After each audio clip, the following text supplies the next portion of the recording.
86% of organizations value professionals that upskill to advance their careers.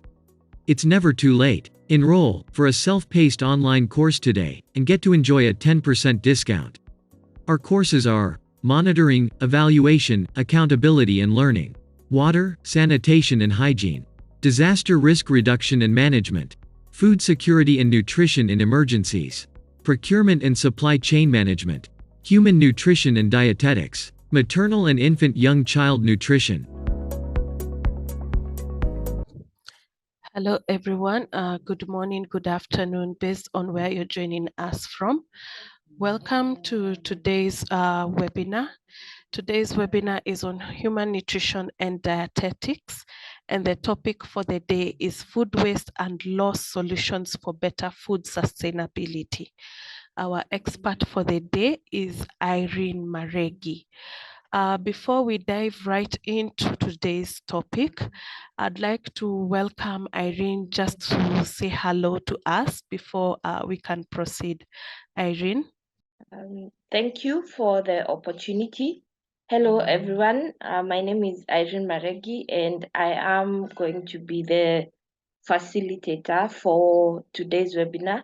And it's a pleasure, and I appreciate that you have joined us. Thank you. Thank you so much, Irene.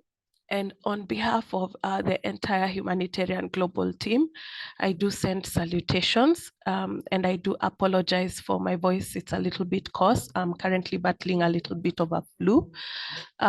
Before we continue as well, I'd like to just mention a few house rules. So kindly do engage us in the chat section. I see there's a number of us who've already started engaging us in the chat section. Hello to everyone, and I do welcome you. In the chat section as well, in case you're interested in any of the courses that Humanitarian Global offers, this is including the trainings and the workshops. Kindly do share your details with us in the chat section, and our team will be able to reach out to you. By details, I mean your contact number, that could be your WhatsApp number or your phone number, as well as your email address and your full names. Talking about the trainings and the workshops that we do have, we have updated our training calendar. And I'm sharing my screen just to show you what it looks like now for the last quarter of the year. And we do have 8 new courses that are coming up, which touches on water, sanitation, hygiene. There's SBCC, social behavior and communication. We've really focused on data collection and data analysis, and this includes COBOL Toolbox, Open Data Kit, SPSS, as well as Power BI. We have monitoring, evaluation, accountability, and learning workshops as well.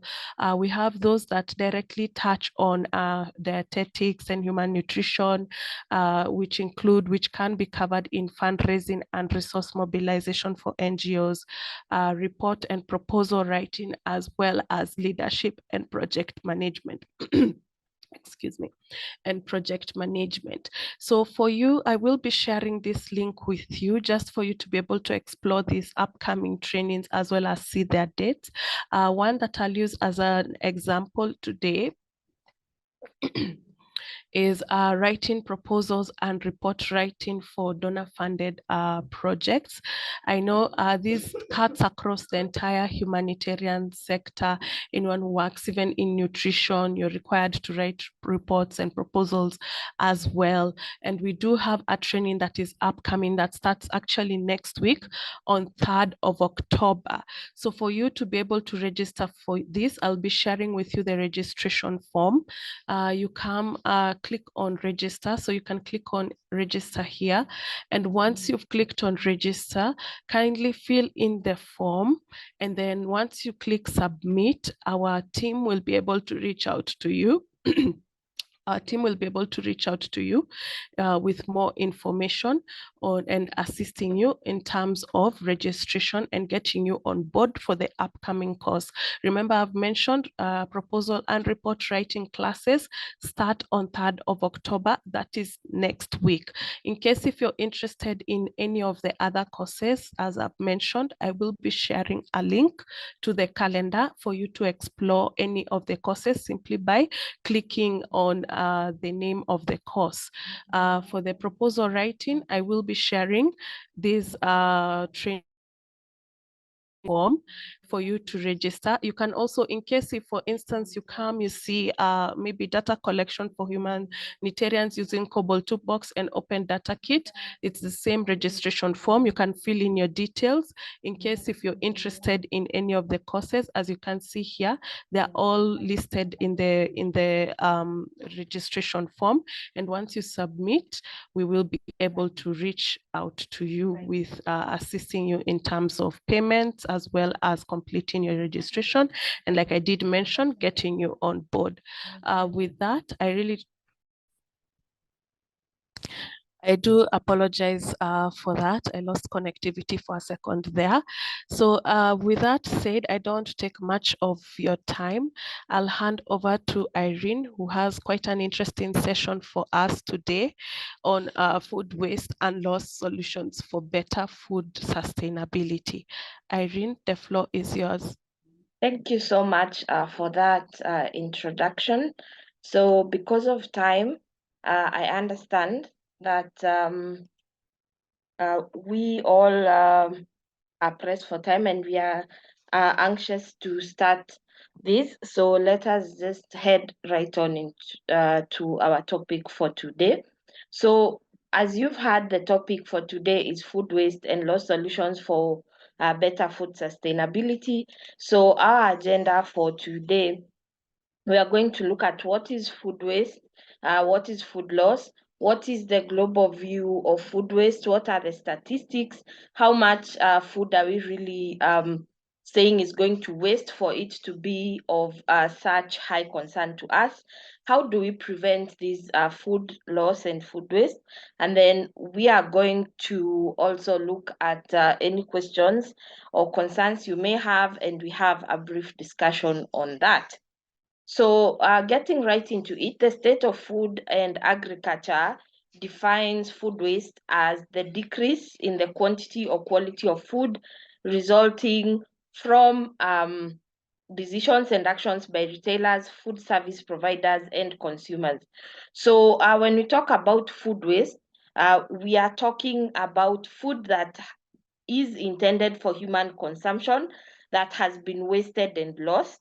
So it's not just food that consumers don't finish at restaurants or food that we throw out at home, but also includes the raw materials and produce that are lost during the stage of harvesting, during farming, during transportation, and during storage. So any waste that occurs during the supply chain of food, because as we know, there is a supply chain of food where we are getting food from the farmer. By the time it reaches our plates, then it has passed through several stages. So any food that is lost during that stage, whether it was during planting, during harvesting, during packaging, during transportation, and even when it comes to the restaurant, the food that is wasted in our homes, the food that gets rotten or spoiled, or we throw away the surplus, that is food waste. And then food loss. Also on food waste, I would like us to consider that it also includes the inedible parts that we throw away. So when we talk about food waste, we are also including things like bones, the skin of fruits, all of that. The part that is also inedible that we throw away, as long as it was part of the food, we also call it as food waste. Now, this food waste that we are talking about is what we think about when we think about food that is thrown away in landfills or where there are heaps and mountains of wasted food, where people burn, especially those people who live in rural areas. They have a pit where they throw away their waste and then they burn it, or those that compost it, or those that even bury it. All of food that is not returned to the human food supply chain. So food that is not going to end up on someone's plate but is thrown away, that is food waste.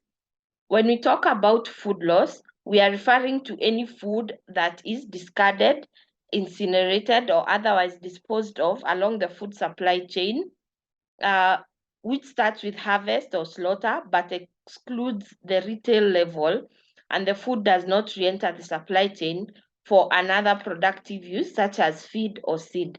So food loss is a bit similar to food waste, just that when food waste covers up to the retail and the consumer level, but food loss is ends the supply before we get to the retailers or the consumers. So food losses, you can think about it as all the crops, livestock, human edible commodities that exit the post-harvest supply chain and are discarded and do not re-enter into the food chain. So for example, you think of food that is disposed of because of quality control. So a farmer has harvested, let's say something like tomatoes. So they have harvested like 3 crates of tomatoes, but then because of the demands of the retailers or because of the demands of the middleman, they have to go through these tomatoes and get rid of those that do not look nice, those that are not ripe enough, those that are immature, are too small.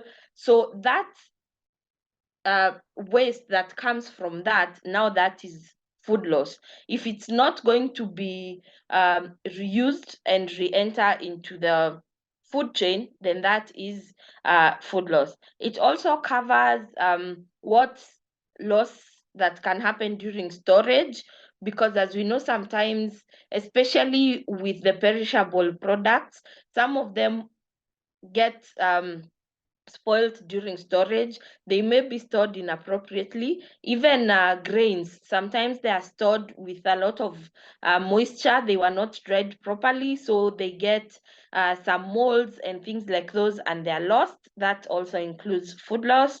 Loss that also happens during transport and processing.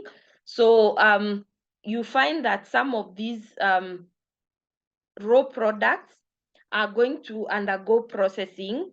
For example, we harvest maize and then it is processed into flour for us to use to cook. So the loss that occurs during processing, the loss that can occur during transportation, all of that is included. So that I hope you have gotten the definition. So what causes these food loss and food waste? So in general, the most common causes of these can be classified into 4. So we have inadequate technology, we have suboptimal packaging, poor food management, and poor consumer behaviors. So when you talk about inadequate technology, we are talking about things that compromise or lead to loss, or inefficient ways of handling food that leads to loss and waste. So this includes poor handling during harvesting.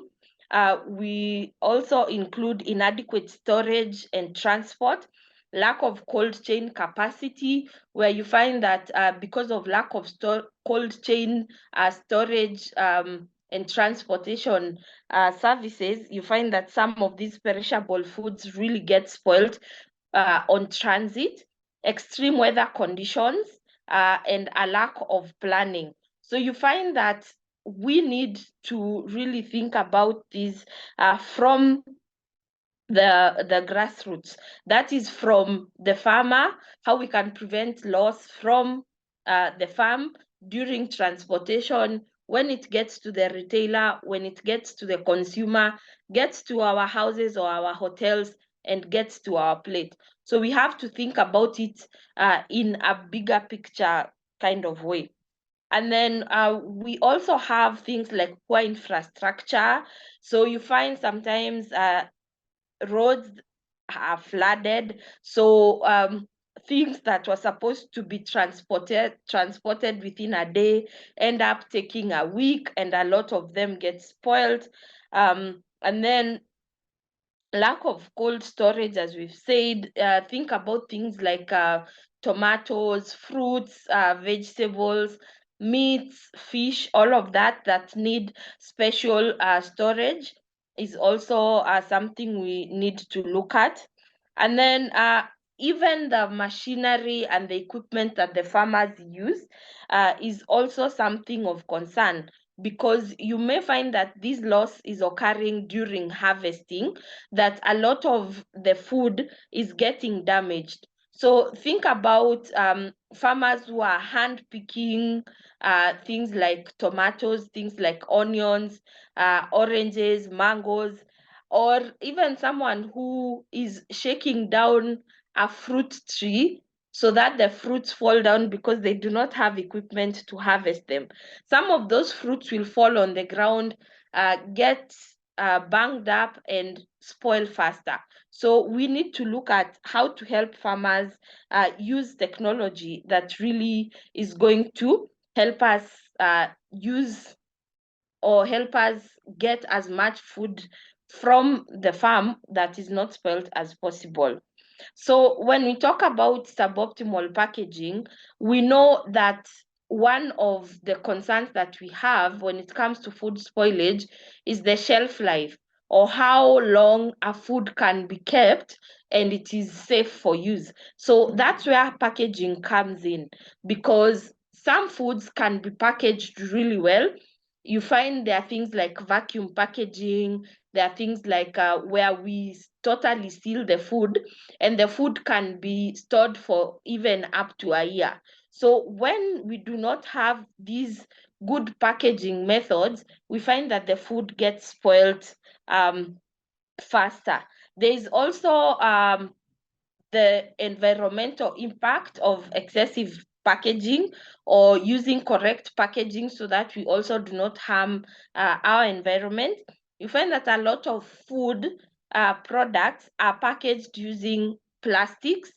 So if you go to an ordinary shop or supermarket, you will find that most of the food products are packaged in plastic bags. So bread, potato crisps, potato chips, even the frozen foods, a lot of them are packaged in one form of plastic or another. So that means that we should really start looking at good packaging solutions that will help us maintain the freshness and the longevity of food, the amount of time we can be able to use the food without also damaging our environment. And then we have poor food management. So this comes in especially in the retail and the consumer end part of it. So think about hotel staff, think about us in our kitchens. If we do not have the knowledge on how to handle, prepare, and store some foods, then it leads to a lot of food waste. Some even people do not know the difference between sell by dates and best before dates. Some people do not know that when a food is supposed to be stored frozen, you're not supposed to store it in the fridge, but it should be frozen. When a food is opened, there's some foods when you open, you're supposed to refrigerate. Others, when it's open, you can have them in open air for a few hours. So all of these lack of skills and knowledge of by people who prepare this food also leads to a lot of waste, because if you do not have the proper knowledge, then you're going to end up really mishandling this food, and it's going to end up in the waste bin.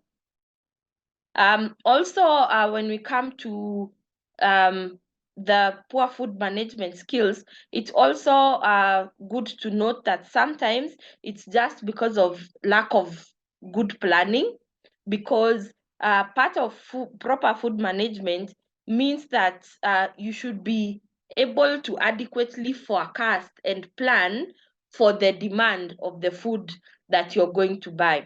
What I mean by that is you should be able to tell how much food you need and will consume within a certain amount of time, so that you can buy within the range of your needs, rather than buying excess and a lot of it going to waste.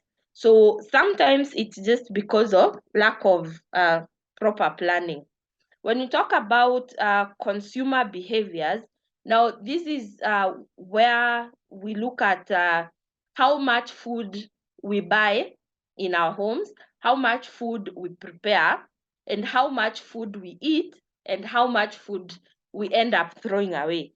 So some of our food norms and food attitudes, you find that in most households, it is normal to have a lot of food waste. And the reason why we find it normal is because we really do not pay attention to how much cumulatively, how much food we have wasted. So you find that you threw away 2 slices of bread today. To you, that does not seem like much. And then at lunchtime, you only ate half of the food on your plate, you threw that away. At dinner, you only consumed half of or 3/4 of what you cooked, you throw the rest away. You bought bananas or oranges in your home, you bought in excess. Sometimes you even forget that you have these fruits, and then you throw them away. So sometimes when we think about food waste, it is also nice to really reflect on our own consumer behaviors and how we are contributing to the problem as individuals, even in our own homes. So when it comes to food loss and food waste, it's really an issue of international concern. And because of that, there is the SGD goal 12. You know, these goals that we set that we should achieve by 2030. And SGD goal 12 states, or the Sustainable Development Goals, it states that we need to have responsible consumption and production. Now, one of the agendas or targets in this goal is to have half, that is, for us to reduce our food waste internationally, worldwide, by half by the year 2030. And now, because of that, there is an International Day of Awareness on Food Loss and Waste Reduction, which is 29th September. So that is going to be in 2 days' time. So we are having this discussion just right on time. So on Friday, it is the International Day of Awareness on Food Loss and Waste Reduction. Our theme for this year is reducing food loss and waste, taking action to transform food systems. So just think about it. What can you do to bring about awareness in your home, in your workplace, in your community about reducing food loss, about how we can transform our food systems to ensure that we reduce the food loss and therefore we attain better food sustainability? According to the Food and Agricultural Organization of FAO, reducing this food loss has the potential to generate wins across all dimensions of the hunger targets by improving food availability, food access, and smallholder incomes. SGD2, which is preventing world hunger, and then by upholding climate action, life below water, and life on land. So food waste really touches on a lot of these goals, because if we really manage the food resources that we have well, then we can be able to reduce hunger. If we reduce food waste, then that is more income for the farmer, for the retailers. That means food prices will go down, and consumers will save more money. It means that we will have less impact on the climate. So we will achieve better climate and help reduce global warming. We will make better use of our water, and we will make better use of our land. So really, food loss and food waste has far-reaching impacts all over. So why is it important to reduce this food loss and food waste? Because it undermines, number one, the sustainability of food systems. Now, when food is lost or wasted, all the resources that were used to produce this food, think about the water that was used, the land, the energy, the labor, the money, all of that goes to waste.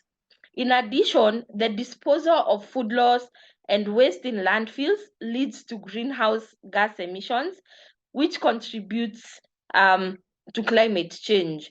Food loss and waste can also negatively impact food security and food availability, and contribute to increasing the cost of food. So when we want to talk about sustainability, just picture all the resources that go in to producing this food, and then this food is wasted, and that means that all of those resources have gone to waste.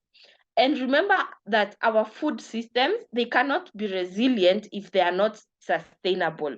This means that we cannot be able to deal with the changing climate, with natural disasters, with some of these things, if our food systems are not sustainable. So there is no way that we can be able to sustain feeding our population if our own food systems are not sustainable because of food loss.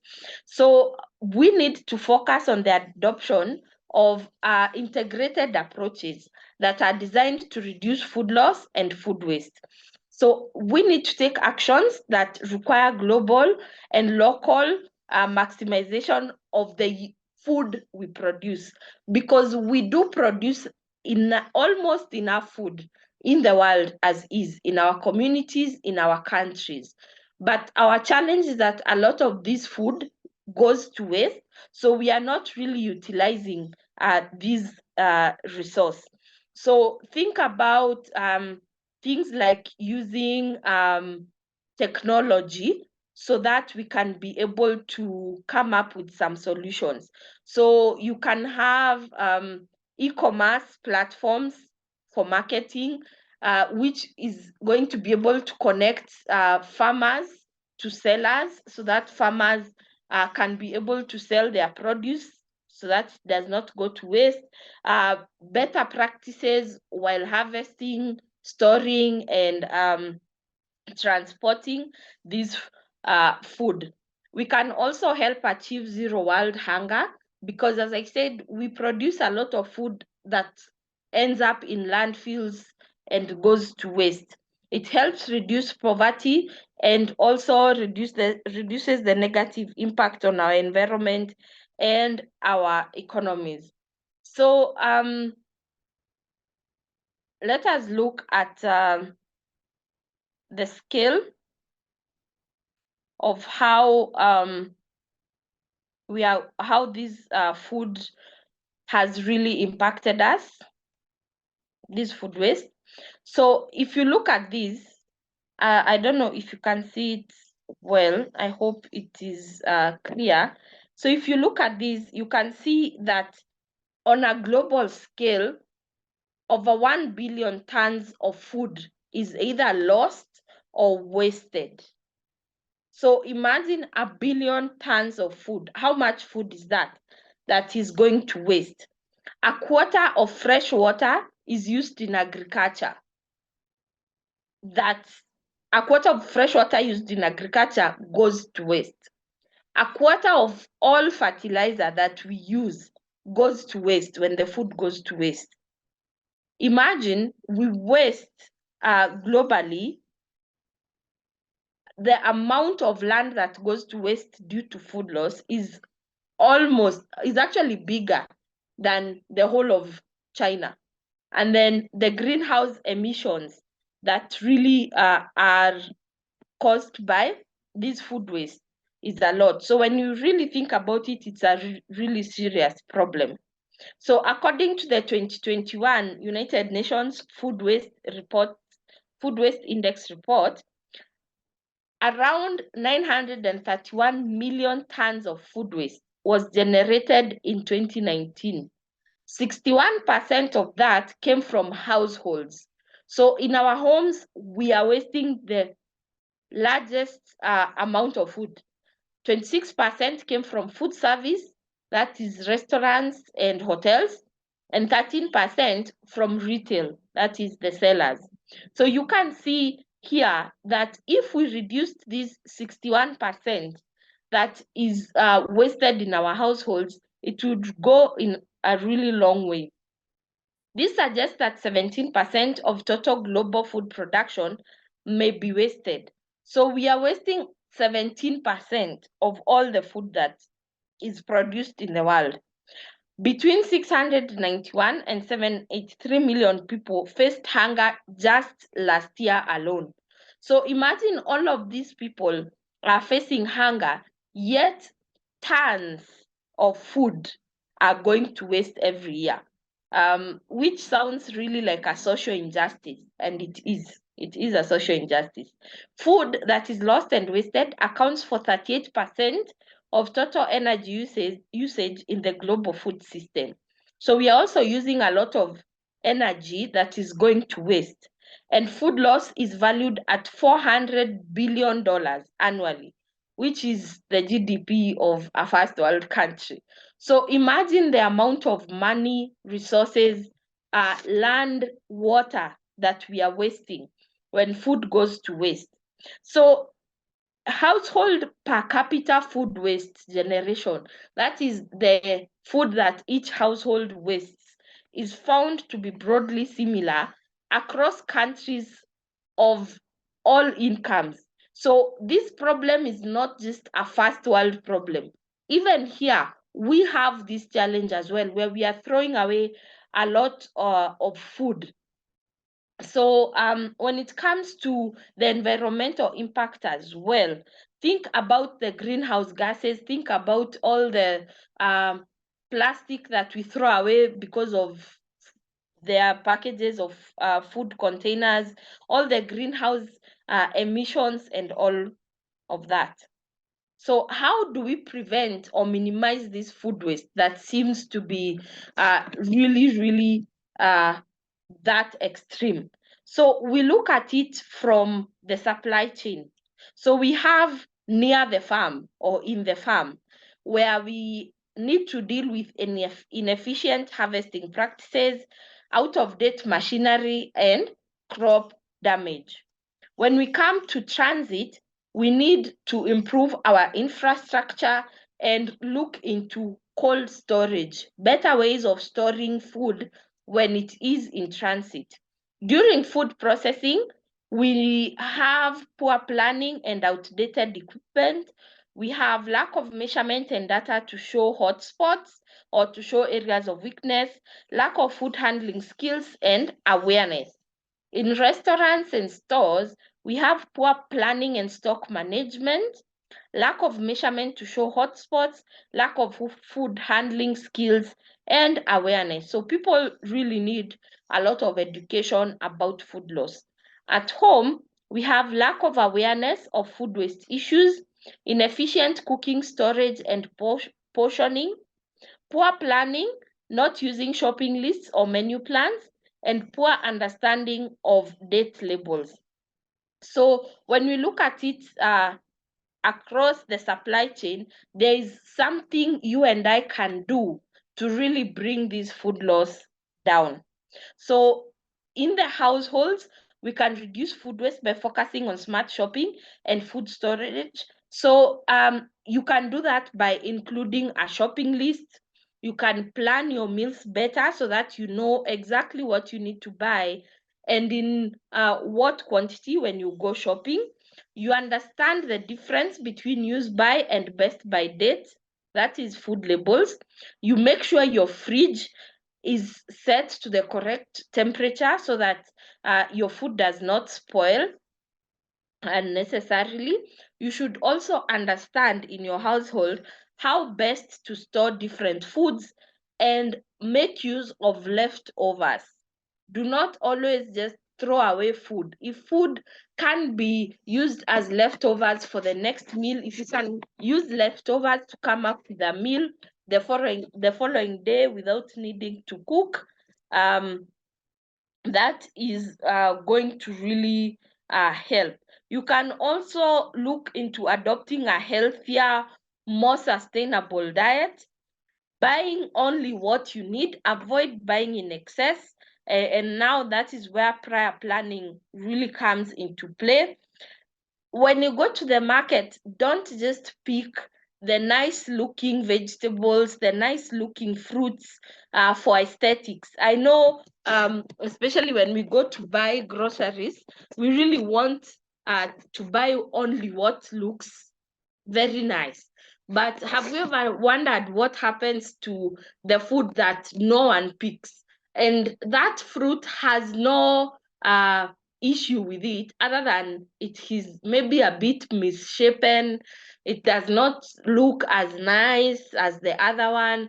So everybody picks the good looking fruits and vegetables and leaves the one that provides the same nutrients, has the same value, but simply looks just a bit, not so nice. So don't be afraid of picking fruits and vegetables that do not look aesthetically perfect. I'm not saying you go and buy rotten fruits and vegetables. I'm just saying that you do not discriminate just because it looks aesthetically not nice. As long as it is good and it is not spoiled, pick them. Then understand food labeling, as we have said. So when you buy food, ensure that you always look at the use by date, sell by date, the storage instructions, because some of these small mistakes really end up causing us to throw away a lot of food. So also you can think of composting your food instead of just throwing it away. So you can compost your food and that compost can be used in the production of other food. You can also think about supporting your local food producers. So as a household, you can decide to be buying local produce. You can support family farmers. Sometimes you find we have neighbors, even in the urban settings, who have small kitchen gardens, and you can buy some vegetables from them. If they have some fruits, you can buy from them, so that we can support the small businesses in our community. Also, if you find in your home that you have excess food and it is not yet spoiled, you can really just be caring and donate that food. Give that food to someone who needs it. In our communities, in our cities, we always see these people in need, some of them on the streets begging, they are sleeping hungry. Sometimes you do not even have to always think about giving people money. Even the food in your house, if you have 10 kgs of flour that is going to go bad in 2 months, and in 2 months you're not going to be able to finish it, you can give it to people who will use it before then. If you have an extra fruit in your home and it's going to go bad and you're not going to use it or eat it by the end of the day, give that food to someone. Feed someone else, so that we can avoid throwing away food when other people are going hungry. For restaurants, they can reduce food waste by monitoring and managing food usage and ordering. This also comes back to good planning and good management strategies. So restaurants, anywhere you deal with large quantities of food, restaurants, schools, hotels, businesses that have catering departments, one way for you to be able to realize really how much food goes to waste, you can measure your kitchen food waste. So at the end, just measure the food that has gone to waste at the end of the week, at the end of the month. And when you're aware how much food is going to waste, you're more likely to be proactive in preventing future food waste. Okay? Also, engage staff, teach them about the problem of food waste, teach them how to really use food responsibly, and teach them about proper storage, proper planning, so that you can be able to make good and accurate projections when you're buying food, so that you do not buy in excess that goes into landfills and waste bins.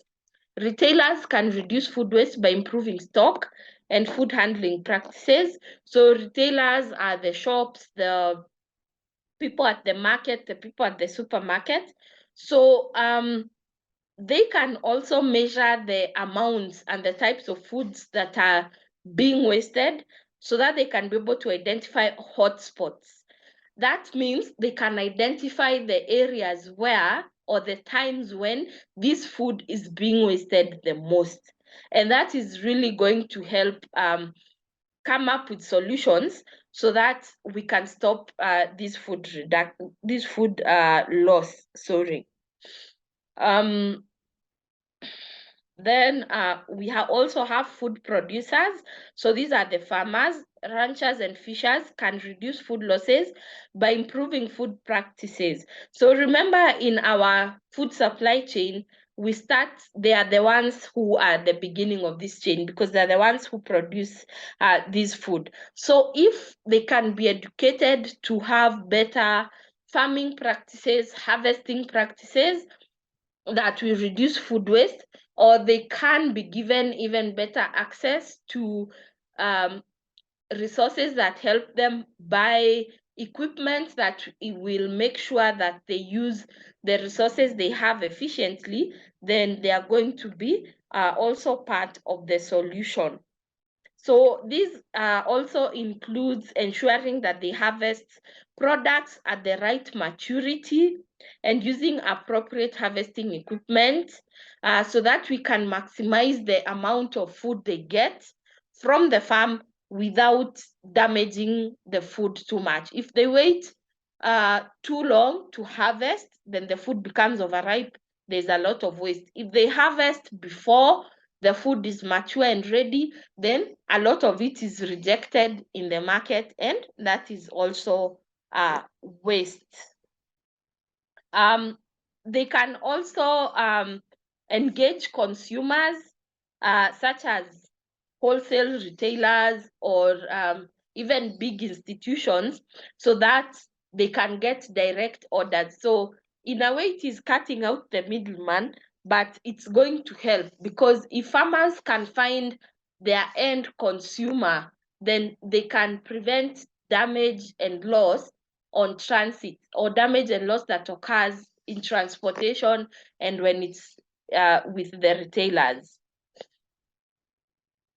You can also think of things like using technology to connect farmers to information that is going to be useful for them. You can think about farmers getting information on weather changes, getting information on market changes and food availability in the market, to help them really make timely decisions on when they are going to harvest and how they are going to farm. Then we have food distributors. So packaging, storage, and distribution facilities can reduce food loss and waste by re-examining handling, storage, and transportation to ensure adoption of best practices and reduce damage. So a lot of food that is lost because of poor packaging, poor transportation can really be avoided. So we talked about cold storage for perishable goods. We talked about also grains getting a lot of moisture because they were stored or transported in moist conditions, and so the grain gets moldy and is thrown out, or the flour is wasted, things like those. So food distributors should also look at their practices.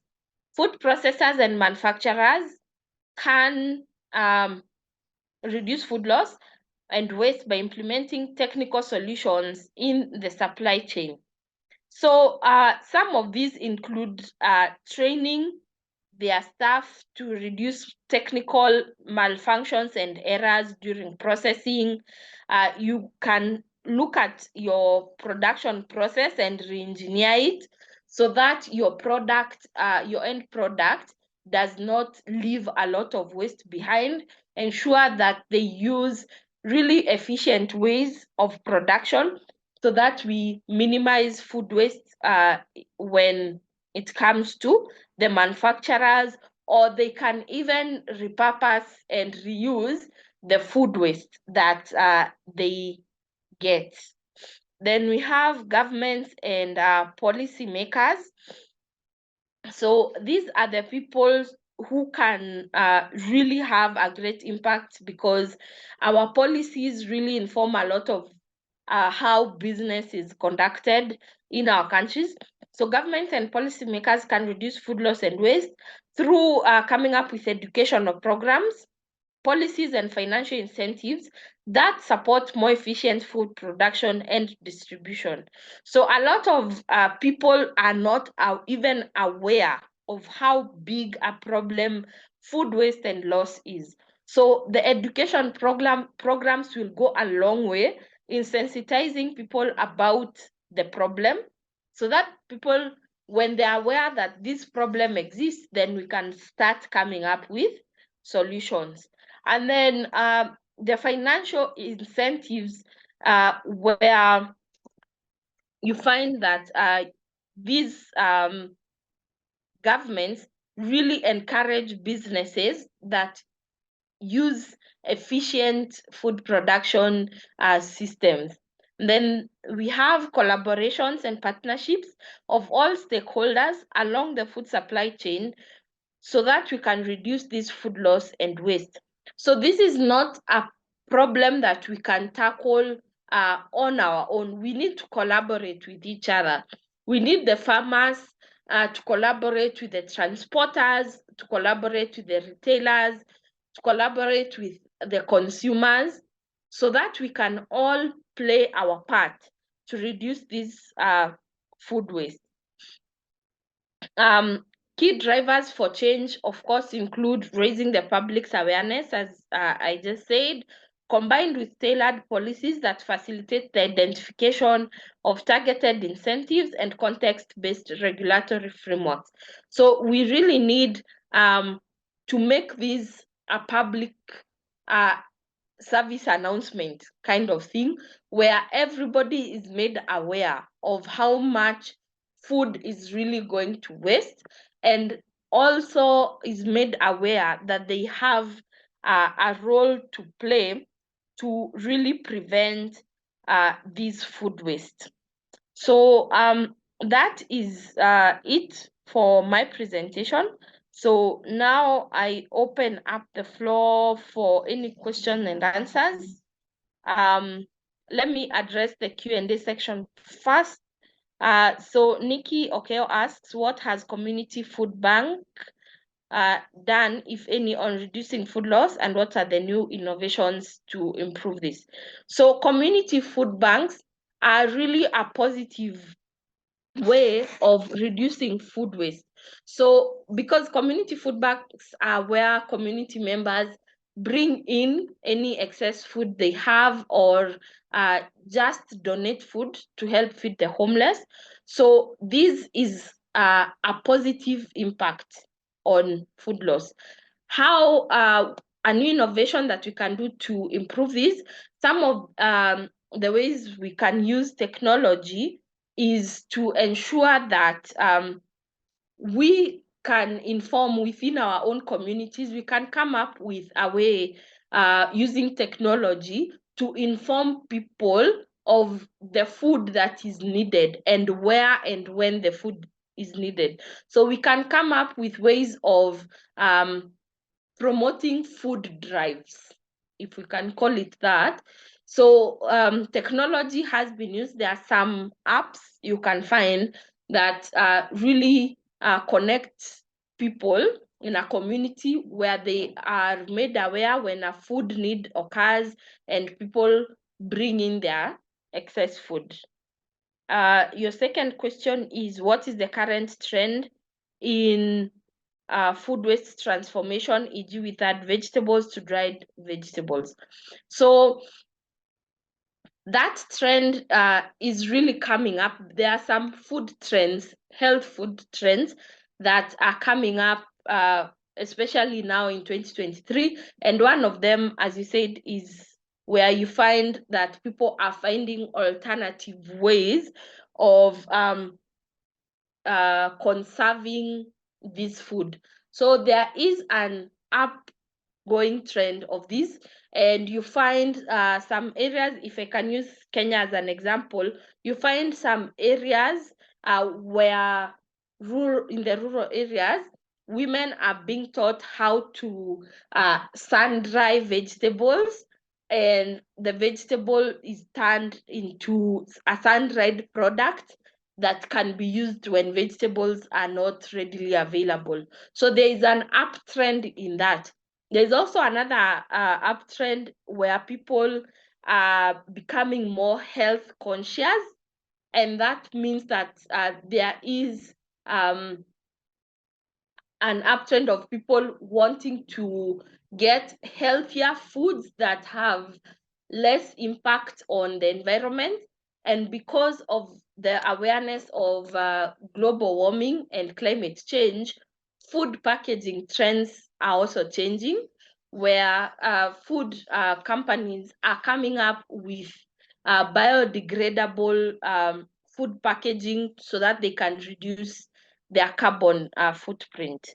I hope I have answered that. Thank you so much, Irene, for that, for taking us through, as well as taking us through the questions. I see today the questions were not many. However, participants at this point, anyone who wishes to ask a question before we close on today's presentation, kindly raise your hand and I'll allow you to speak. We'll start with Wilson. Wilson, you can unmute yourself if you can hear us and ask your question. Thank you so much for this opportunity, and thank you for a well-researched presentation. I'm just wondering, taking a look at the food value chain that she talked about, whether it is appropriate for generated waste to be converted to another use. For instance, quick service restaurants, when they generate their waste, as in food debris, some people come around to pick up this food debris to maybe feed their lower animals, like dogs and other animals in that range. I just want to find out, professionally speaking, is this appropriate? Thank you so much. Thank you for your question. I think it is appropriate, because remember, in our definition of food waste, we said that food waste is any food that leaves the food supply chain and does not re-enter, either as organic waste that can be used as manure or that can feed another person or something in the food chain.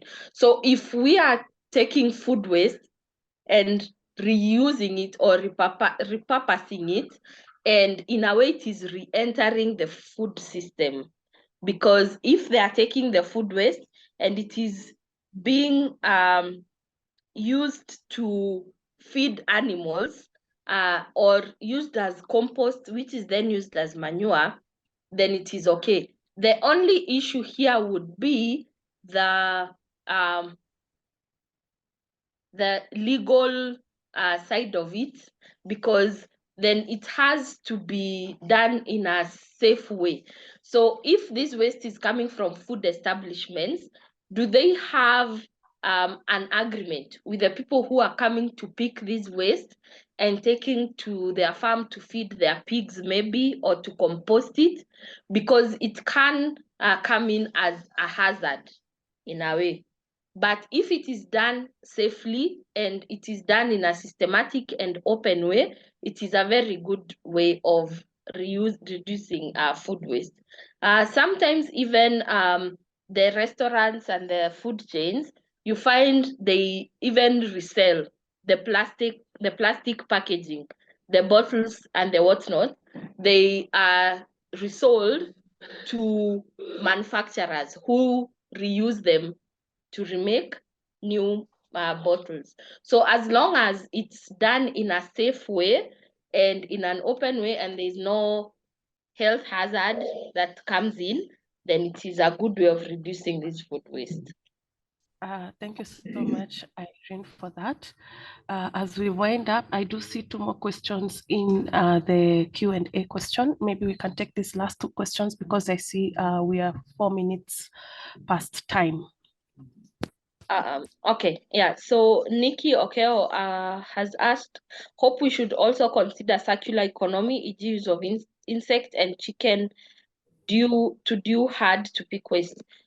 Yes, when we talk about solutions to food waste, we say that we need a lot of collaborations. So where we can use insects to break down the food waste, where we can compost it, where there's food waste that we can repurpose and it can be used to feed animals or to make manure, then that is a very good point. Thank you for that. So Boano Kur asked, how can we help and manage food waste during the emergency? So this is a very good question, because food is wasted even in emergencies. So one of the ways is to ensure that it is stored and transported properly, because a lot of emergencies attract a lot of donors. So you find food drives for people who have found themselves in an emergency, but this food is lost along the way, either because it got spoiled or it was mishandled. So during an emergency, we should make sure that it is transported and stored correctly. If it needs cold storage, that is given. If we are dealing with grains and flours, we ensure that it is stored appropriately, so that we do not have molds and moisture interfering with the quality of the food. We also ensure that we plan ahead well, so that the issue of food management is taught really to the people who are handling this food, so that we do not have excess food that is going to waste because it has expired when it's going to be needed the following day. And then we also need to look at our transport and infrastructure, because sometimes getting to these areas of emergency becomes a problem. So you find food trucks. I know you have seen sometimes in the news and such that food trucks are stuck on the road, and they are taking emergency food supplies to people, and it gets damaged. So some of these solutions, where we are talking about infrastructure issues and things to do with food handling management, is a good way to avoid this even when it's during an emergency. Thank you so much, Maregi, for that. I do see a few more hands are up. Maybe you can allow us participants to be able to allow one more question. So this is from Ibrahim. Ibrahim, if you can hear us, you can unmute yourself and ask your question, and then we'll wind up. Hello, greetings, everyone. I am happy being part of a wonderful discourse. And my question there is the food management actually will definitely try to mitigate hunger cut across the globe? Because the country I am coming from, it is very so difficult because when it comes to food management, we find it very difficult, which is yes, but again that the producers really that has been on farming doing this crop productions, plantings really have not been effective into the job. And you find out that we have less food in the market. So apart from like having programs in educating people on the food waste management, and what kind of things we, again, that might be more essential and is so important that can make the improvement of food stabilities in the countries like Sierra Leone, my own country now, or Nigeria, whatever, any other African countries. Because I know the essence of these programs is to ensure that to mitigate and reduce food management and food waste in homes. And because that would definitely affect hunger to people, you know, in their own livelihood basement and then what actually things really they are doing. So apart from like the management in food, what are other essential programs really that can be conducted in educating people as to be able to make more preservations of food or making a more increment of food into countries like Africa? Thank you for your question. So we can come up with innovative solutions that are made by us, for Africans. So one of the ways that we can be able to help people is really to look at farming practices and farming technologies that will help us make use of the resources that we have and give us the most produce for it. So one of the ways is to really come up with innovative solutions that will help us make use of the land we have, the water we have, so that we can get the most out of our land. The other thing is coming up with smart farming techniques, because some of our countries, we are struggling with shortages, not even in rural areas, but even in urban areas and informal settlements, especially in urban areas, where you find that because of the urban migration, there is hunger even in the cities. So we can come up with smart farming solutions that do not require a lot of land, but where people even in the cities can be able to farm their own vegetables for their own household needs. They can be able to come up with even farms that you have seen people planting vegetables on sacks and on in containers on their balconies and things like those, just to meet their own household needs. The other thing we need to do is to educate people on food waste, okay? Because even in our African countries, you may find that one area of the country is very rich in agricultural and food resources. And then we have another part of the country that is struggling.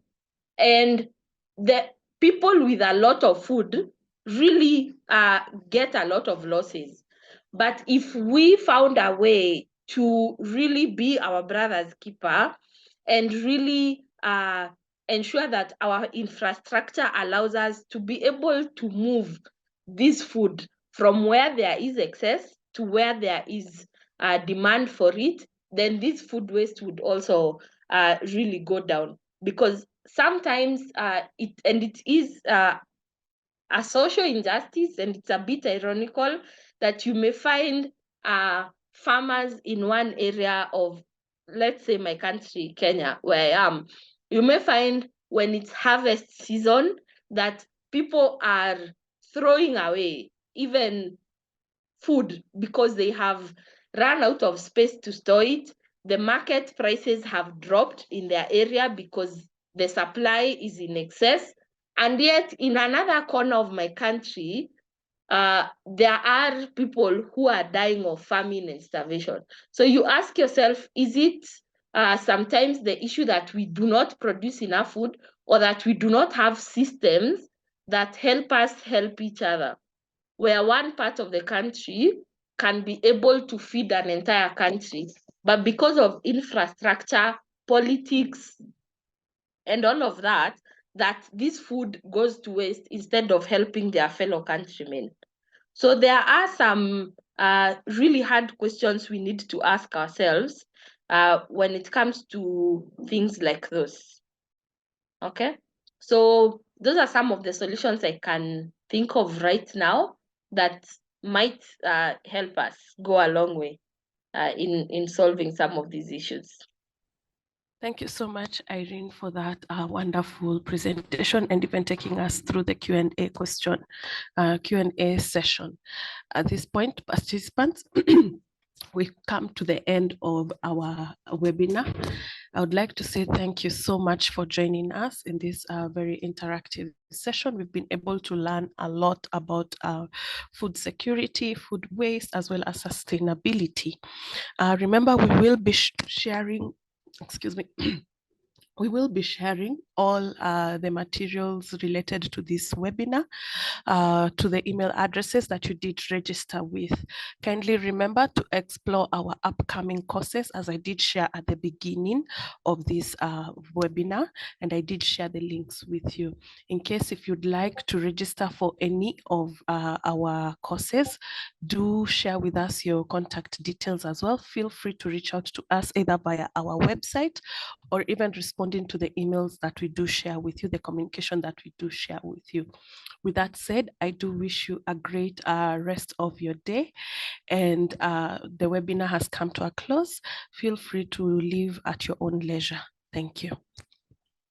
Attention humanitarian and development professionals. Are you looking to take your career to the next level? Then you've come to the right place. Humanitarian Global offers self-paced online courses designed specifically for you. With our comprehensive curriculum, you'll build your capacity in the most critical areas of humanitarian and development work. Our course offerings include monitoring, evaluation, accountability and learning, water, sanitation and hygiene, disaster risk reduction and management, food security and nutrition in emergencies, procurement and supply chain management, human nutrition and dietetics, maternal, infant and young child nutrition. With Humanitarian Global, you'll have the opportunity to grow your skills and impact the lives of people in need. Visit our website to learn more about our courses and apply today.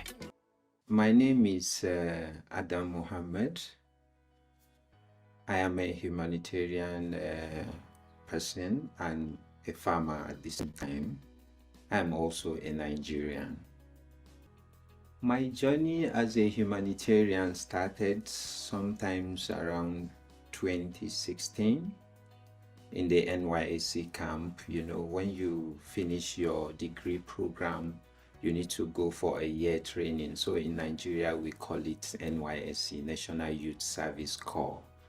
So while at the camp, I have this staff of KUSO International. KUSO International actually is a Canadian humanitarian organization that is working towards ensuring no poverty and no equality among the community in all.